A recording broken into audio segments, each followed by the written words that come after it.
Rabit Bakiyev axtarılır. Qarayev Ramin Təvəkküloğlu axtarılır. Niftaliyev Murad Niftalıoğlu 27 apreldə itkin düşübdür.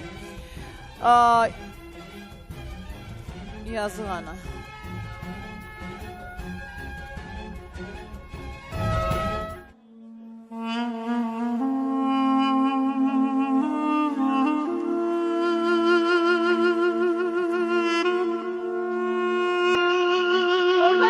Oradan düşme, oradan.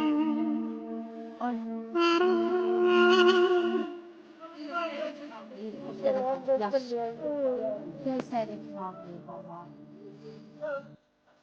Yaş. İnşallah. Allah yarım gözüm, Allah yarım gözüm, Allah yarım gözüm. Otur burada. Otur burada. Ben. Aman.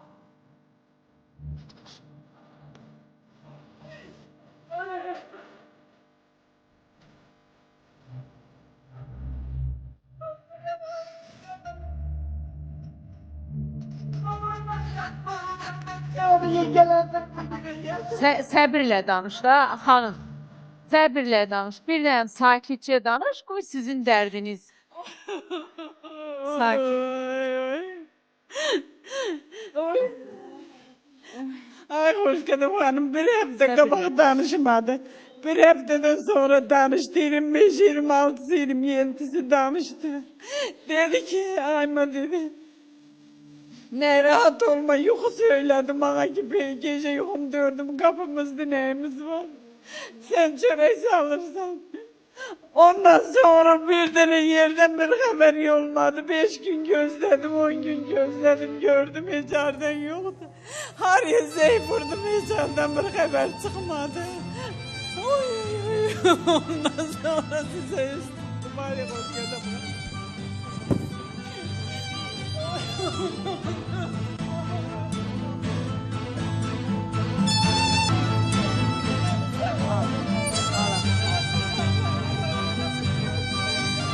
Səbirli ol xanım, səbirli olun da, araşdırırıq, səbirli olun.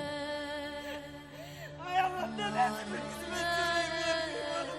onu 40 günlük tırlıyor. 27 il əvvəl atası 40 günlüyündə atıb getmiş, atanın üzünü də Bunun görmüyor. kabağında kartı balası sevmişim, bunun kapısında peyin dağınıp onunla saklamışım.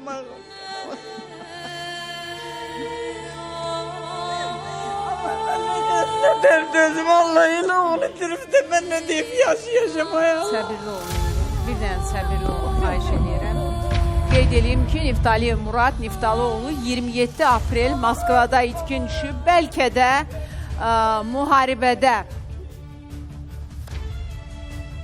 iştirak üçün gedib, çünki danışıqlar ona əsas verir ki, mən bu sözləri deyə bilirəm ki, çox güman ki, ailəsinə deməyib və Rusiya-Ukrayna müharibəsində iştirak üçün könüllü, birinci onu deyim ki, Rusiya vətəndaşıdır və çağırılmışımız, çağırış gəlmişimiz. Çox güman ki, aparılıbdır və çox güman ki, anasını narahat etməmək üçün sonuncu zəngində də telefon məndə olmayacaq, özüm sizinlə əlaqə saxlayacağım deməklə neysə deyib, indi bizim araşdırmalarımız gedir, biraz sonra məlumat verəcəm inşallah, çünki mən də xəbər gözləyirəm. Bu arada mən qeyd edeyim ki, Gül xanım, o xanımı biz qaldıraq, o xanımı qaldırın, Gül xanım burada oturmalıyım. Çıxın orada oturun, sizi çağıracaq.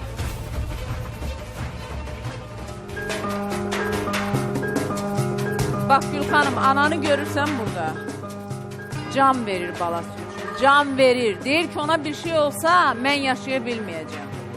Gül xanım, bu həyatda heç bir şey sənə övladlarından əziz deyil.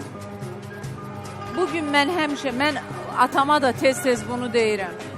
Deyirəm, sən dünyanın ən xoşbəxt insanısan ki, sənin övladların var. Hamımız xidmətində necə dayanmışıq. O gözəl günlərin bir pis günü də var. O sağlam anların bir taqətdən düşdüyün anlar da olacaq. O anlarda sənə qızın, oğlun, balaların sahib çıxacaq Gül xanım. Mən demirəm, sən get Bayramla barış, əsla çünki orada baş verəcəklərə mən cavabdeh ola bilmərəm. Amma övladlarından vaz keçmə. Vaz keçmə Gül xanım. Bayram da deyir ki, Bayram da eşitdin nə dedi? Dedi ki, mən istədiyi vaxt uşaqlarını görə bilər.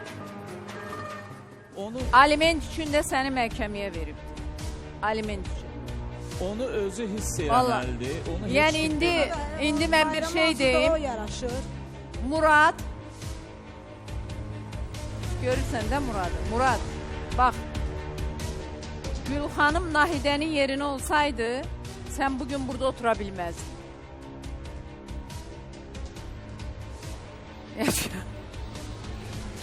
Hemen dedin, nasıl yani?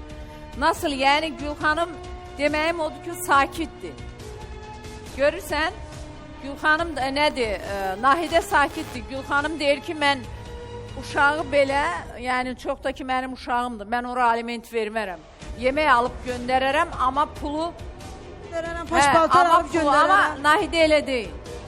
Sən burada, Nahidə sən doğru eləyib dedin ki, mən boşanmıram.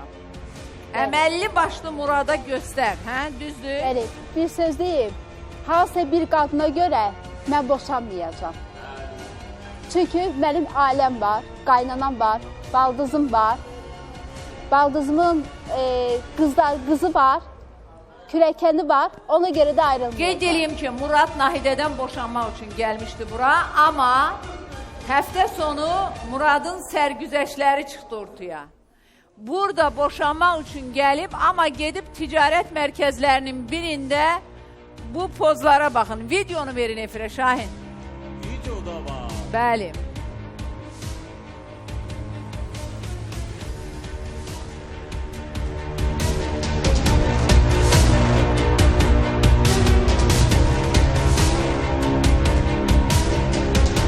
Dəhşət, Nahidə, gəl bura. Baxırsan da sən. Gördüm.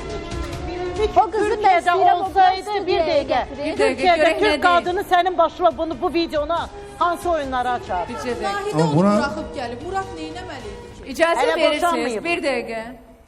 Nə deyirsən sən? O qadın studiyaya gəlsin, mən o qadına görə həyat yoldaşından boşanmayacağam. Həyat yoldaşından boşanmayacağım, bir gün mən söz verənə söz vermişəm. Nahidə sən özün çıxıb gəlmisən. Sən özün gəlmisən. Mən özüm gəlmişəm. Sən onu orada tək buraxıb Mən özün onu tək gəlmisən. buraxmamışam. Mənim evim əldən gedirdi. Onu bilməyənlər bilsin. Röya xanım, əslində Nahidənin bu davranışı bir çoxları üçün yaxşı örnək olmalıdır ki, bəziləri qəsdən sizin ailələrinizi dağıtmaq üçün Bəli, belə bəli, oyunlar bəli, eləyir. bəli, doğru Düşmənlərinizi, şeytanları sevindirməyin, ailənizdən o dəqiqə əlinizi üzməyin. Çünki onların istədiyi Yəni budur, sən indi- ailələri dağıtmaq istəyirlər qəsdən. Hansı ailəni? Murad boşanmaq istəmir bu şey. Hansı ailənin? Bəli, mən də onu soruşuram. Hansı Nahidə ilə ailənin? Muradın da ailəsi belədir də. Onların ailəsi... Bu ailə Murad, deyil. bax, sən- Bu ailə deyil.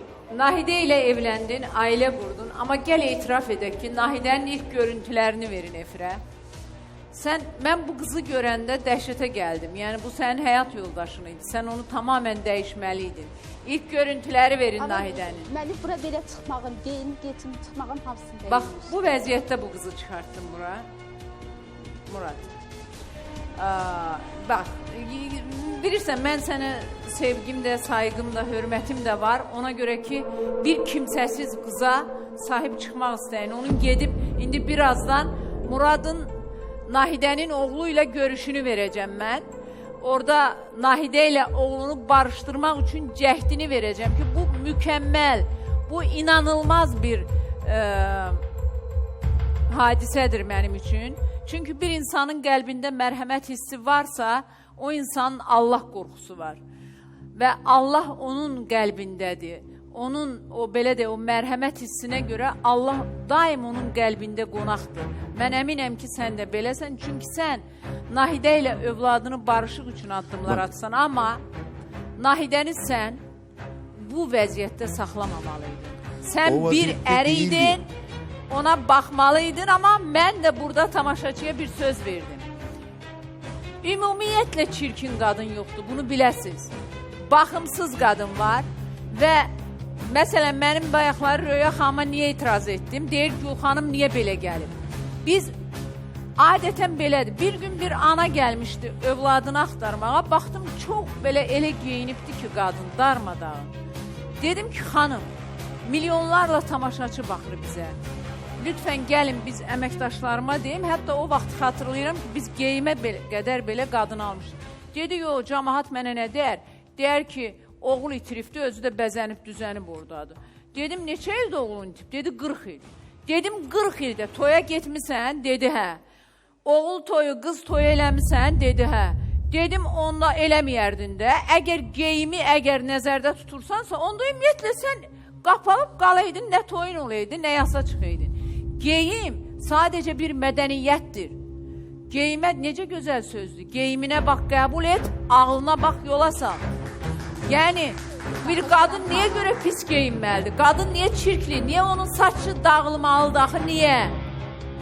Mən də Xoşqədəm xanım, ona deyirəm ki, qadın bəli səliqəli olmalıdır, səliqə səhmalını geyinməlidir, amma bu qədər kablokla gəlib efirdə deməməlidir ki... Zövqlər tartışılmır canım mənim. Yox, mənim üçün o zövq deyil, o zövq məsələsi deyil. Zövqünü biz dərk edirik. Xoşum gəlir, yeriyərdim. Mən onu qəbul edirəm. Mənə görə uşağını istəyən ana başqa cür olmalıdır. Zorla o kablokun üstündə ayağı burxula-burxula gəzib bura gəlməməlidir. Mən onu qəbul etmirəm. Səliqəli geyinmək başqa bir şeydir. Bəli, bütün xanımlarımız səliqəli olmalıdır, baxımlı olmalıdır. Ondan başqa mövzuya keçmək istəyirəm. Baxın, siz dediniz ki, çox mərhəmətlidir. Mən bayaqları Nahidə yadıma düşür. Amma bayaqları xanımla bağlı o əzabına, onun üzündəki ifadə, tez özünü, yəni bunun özünün də ürəyində böyük mərhəmət hissi var. Biz o mərhəməti görə bilmirik. Bəzi adamlar özünün müqavimət, özünün müdafiə üçün bəlkə də sizə qışqıra bilərlər və yaxud kobud cavab verə bilərlər. Çünki zamanla hamı onların üstünə gəlir və bunlarda daim belə bir his yaranır ki, bu dəqiqə yenə məni aşağılayacaqlar, bu dəqiqə mənlə bu cür davranacaqlar. İndi onu giyinib bir səbəbini sormasam, başa düşürəm, yeriyə bilmir, bacarmır və yaxud yaraşmır və yaxud bunu fərqli formada da, amma bunu itham etmək, ola bilsin kimsə özünün zövqünü müəyyənləşdirə bilmir və yaxud düşünür ki, belə daha gözəldir. Diqqəti və yaxud özünü belə deyirləri, öz güvənini göstərməklə o ayaqqablarını. Belə adamlar var. Əslində mən bilirsiniz bu Ümumiyyətlə mən işləyirəm, görürəm. Mehriban xanım, geyimlə insanlara qiymət verilməsini istəmirəm. Təbii ki, ifrat belə açıq. Bəli, açıq deyilsən, normal geyinibsən. Yox, bir dəqiqə. Amma sizin belə oturuşunuz da... Yox, bir dəqiqə, psixoloji olaraq... Hazırsınızmı? Nahidə üçün sürprizlərim davam edir. Murad, sənə görə onu dəyişəcəm. Sən burada Nahidənin əlindən tutub qaydacaqsan Türkiyəyə, İzmirə. Yayda da gəlirəm İzmirə. Və sən zorla da olsa Nahidənin əlinə verib yola salacaq.